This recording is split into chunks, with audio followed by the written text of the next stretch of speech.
I pledge allegiance to the flag of the United States of America and to the republic for which it stands, one nation, under God, indivisible, with liberty and justice for all. Good morning, Central Valley. It's Liz Montel here with today's morning announcements for Friday, November 8, 2019. Today's lunch is corn dog nuggets with sweet peas and a choice of fruit and milk. Ms. Castronovo is organizing an art team to participate in painting and creating items that may be needed for the musical. It would be a great way for students that may be stage shy to still be involved. There is a sign-up sheet outside the art room. You do not need to be taking an art class to sign up. Texas Roadhouse is now hiring. All positions are available. Find more information and apply online at apply.texasroadhouse.com. Attention juniors and seniors. Academically eligible students have received an invitation from the National Honor Society. Please check your email and follow all deadlines. The first deadline is Tuesday, November 12th. Please see Ms. Jones with any questions. Rosters are now being accepted for the Central Valley After School Intramural Basketball League.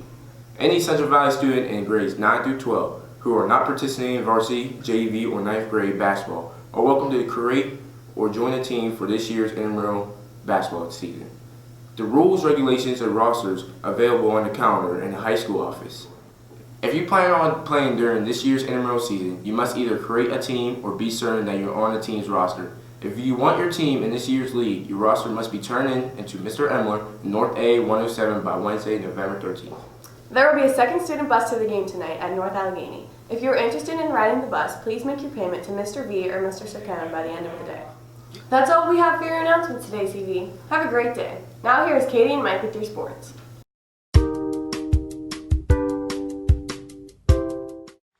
Framed against the soaring Brandenburg Gate, now part of the wall which divides Berlin, President Reagan challenged the Soviet Union to offer a dramatic signal on human rights to underscore its new policy of openness. General Secretary Gorbachev, if you seek peace, if you seek prosperity for the Soviet Union and Eastern Europe, if you seek liberalization, come here to this gate.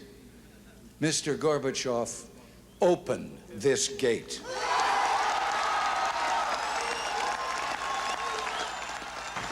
Mr. Gorbachev, tear down this wall.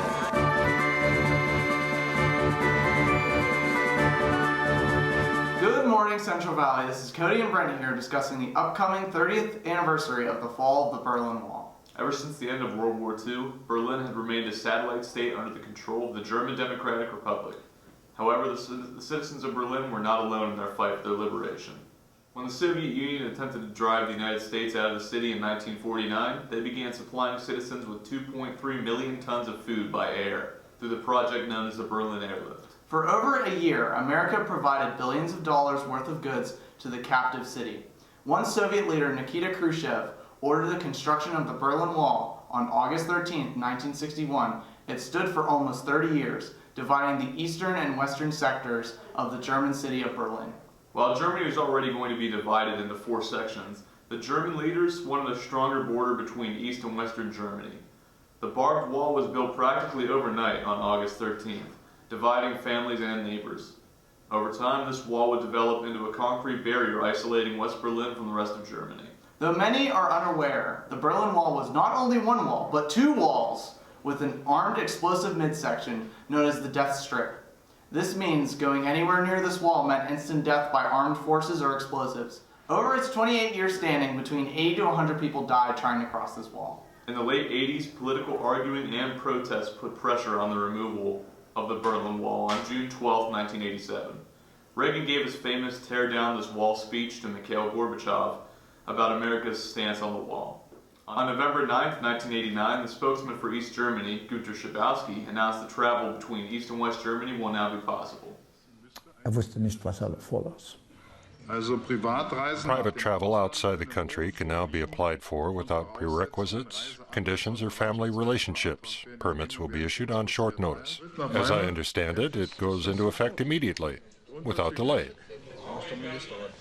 The wall was pulled down and destroyed by tourists and people of Germany until its official demolition in 1990.